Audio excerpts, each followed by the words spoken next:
মেলার অন্যতম আকর্ষণ লিটল ম্যাগাজিন। বিভিন্ন সময় বিভিন্ন বিষয়ের প্রতিবাদের মাধ্যম হয়ে উঠেছে এই লিটল ম্যাগাজিন।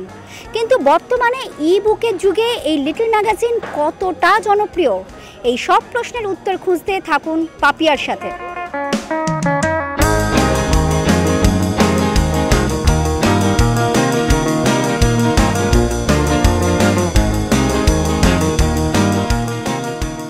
আচ্ছা, এখন ই বুকের যুগে লিটল ম্যাগাজিন কতটা জনপ্রিয়? লিটল ম্যাগাজিন আগেও জনপ্রিয় ছিল, এখনও আছে, ভবিষ্যতেও থাকবে। কারণ little magazine caters to a particular type of readers, যে তেমন তেমন পাঠক হলে অনেক সময় আমরা 50% ছাড়ও দিয়ে দিই।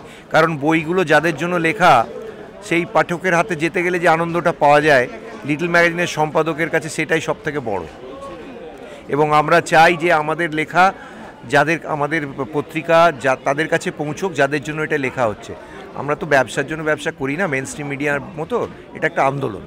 আমি নিজে লিটল ম্যাগাজিনের সঙ্গে জড়িত আছি আজ প্রায় 30 বছর। যখন আমরা প্রথম ম্যাগাজিন করতে আসি তখনকার পৃথিবী এবং এখনকার আন্তর্জাল মণ্ডিত কনজিউমার শাসিত পৃথিবীতে একটা বিরাট বদল হয়ে গেছে। কিন্তু তা সত্ত্বেও আমি নিজে যা দেখছি, নতুন প্রজন্মের অনেক ছেলে মেয়ে তারা লিখছে, তারা লিটল ম্যাগাজিন সংগ্রহ করছে। ওই জন্য আমার মনে হয় লিটল ম্যাগাজিন প্রাসঙ্গিক ছিল, প্রাসঙ্গিক থাকবে। আর প্রতিবাদ প্রতিরোধে লিটল ম্যাগাজিন সবসময় আগে থেকেছে। বিশেষ করে ক্ষমতার সামনে মেরুদণ্ড উঁচু করে থাকাটা লিটল ম্যাগাজিনের একটা চরিত্রগত বৈশিষ্ট্য। লিটল ম্যাগাজিন কোনোদিনই শাসকের ভাঁড়ে পরিণত হবে বলে মনে হয় না।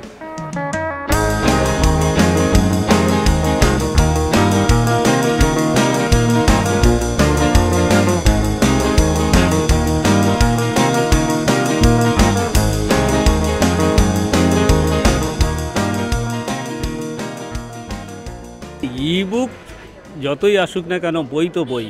বিল গেটস একটা কথা বলেছিল, উনি যখন ওনার একটা ছোট্ট জীবনী, অল্প একদম সরু একটা বই যখন লেখেন, তখন বলেছিল যে কিভাবে এটা প্রচার করা হবে। উনি তখন বলেছিলেন এটা আমি ছাপানো অক্ষরেই প্রকাশ করব। কেননা ছাপানো অক্ষরে এটা কিন্তু মানে বৈজ্ঞানিকভাবে সত্য।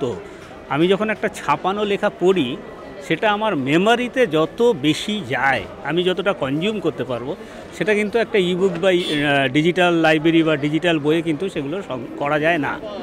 আর কথা হচ্ছে লিটল ম্যাগাজিনের। লিটল ম্যাগাজিন তো কখনোই, আমি যদি মনে করি ডিজিটালে লিটল ম্যাগাজিন চালাবো, তাহলে লিটল ম্যাগাজিন হবে না। লিটল ম্যাগাজিন হচ্ছে একটা সংঘর্ষ, একটা প্রতিবাদ।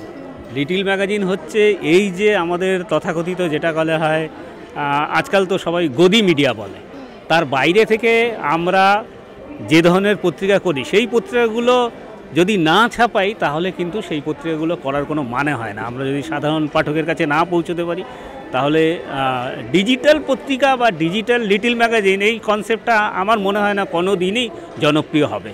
কেননা আপনি যদি গত কয়েক বছর ধরে লিটল ম্যাগাজিনগুলো দেখবেন, প্রচুর লিটল ম্যাগাজিন, এক তো ইয়াং জেনারেশনও আসছে এবং প্রচুর লিটল ম্যাগাজিন আছে, তাদের কিন্তু বিষয় বৈচিত্র্য একটা বিরাট ব্যাপার। এমন বিষয়গুলো নিয়ে তারা লিটল ম্যাগাজিন করছে যা কিনা ভাবাই যায় না যে এই একটা বিষয় নিয়ে এত বড় একটা সংখ্যা করা যায়। লিটল ম্যাগাজিন চিরদিনই জনপ্রিয়। তখন আমরা ইবুক দেখছি ঠিকই, একজন লেখক হিসাবে ইবুকের গুরুত্বটা থাকে, আমরা হয়তো সঙ্গে সঙ্গে কাউকে পাঠিয়ে দিতে পারলাম, কিন্তু যখন দুই মলাটের মধ্যে লেখাগুলো আসে তার গুরুত্ব কিন্তু অপরিসীম। সেখানে আমরা কখনো বলতে পারি না যে মানে ইবুকটা আমাদের কাছে যে খুব জনপ্রিয় হবে। হ্যাঁ, আমরা লেখা দিই বা ইবুকে হয়তো লেখা বেরোয়, তাতে লেখকের পরিচিতি বাড়ে, এটা ঠিক কথা। কিন্তু মানে প্রত্যেকটা লেখকের একটা স্বপ্ন থাকে যে তার লেখা একটা দুই মলাটের মধ্যে আসুক। সবথেকে বড় ব্যাপার হচ্ছে লিটল ম্যাগাজিন সম্পাদনার ক্ষেত্রে যেটা দেখেছি, যে কজন লেখক লেখেন তার বাইরে কেউ মানে পত্রিকাটিকে ধরেও দেখেন না, হয়তো এসে দেখলো, দেখে চলে গেল। তো সেই ক্ষেত্রে এই ছাড়টা না দেওয়া উচিত। কারণ লিটল ম্যাগাজিন করতে গেলে সম্পাদকদের যে পরিশ্রম করতে হয়, যেভাবে লেখা বাঁচতে হয়, সেই ক্ষেত্রে তাদের অন্তত মানে এই ক্ষেত্রে কোনো ডিসকাউন্ট না দেওয়াটা বেটার। হ্যাঁ, 10% একটা ডিসকাউন্ট সবাই চাইছে, সেটা দেওয়া যেতে পারে, এর বেশি দেওয়াটা আমার মনে হয় না যে উচিত হবে।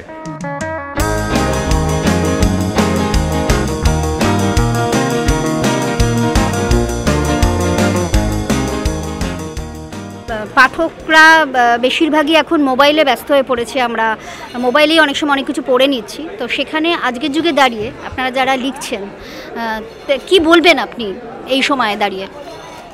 মোবাইলটা হাতে পাওয়ার পর বাচ্চারা মোবাইলের মধ্যেই সারা পৃথিবীটাকে খুঁজে পাওয়ার চেষ্টা করছে। ন্যাচারালি ওরা বই খুলে দেখছে না যে কতটা বইয়ের মধ্যে ওরা মানে সম্ভাবনা পাচ্ছে, সেটা ওরা বুঝতে না। ওদের কাছে মোবাইলটাই মেন মানে সোর্স অফ নলেজ বা যা বলা যায়। তো আমার মনে হয়, অথচ আমরাও লেখিকারাও নানা রকম বই সবসময় কেনা হয়ে ওঠে না।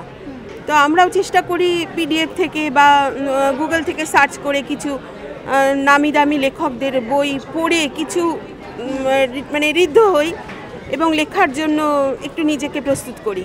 তবে হ্যাঁ, মোবাইলের উপযুক্ত মানে প্রয়োজনীয়তা তো আছেই, কিন্তু তার জায়গায় আমাদের এই যে লিটল ম্যাগাজিন এবং এই যে আমাদের এই যে এত বড় বই মেলা, পুরো বইকে বেস করেই তো পুরো মেলাটা আমরা পাচ্ছি। এটা একটা বই পার্বণ বলা যেতে পারে।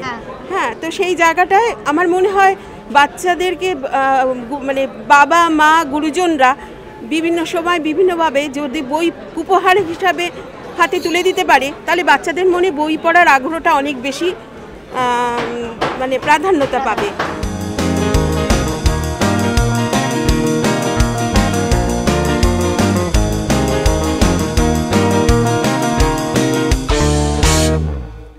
আরও খবর পেতে লাইক, ফলো আর শেয়ার করুন নিউজ নাওকে।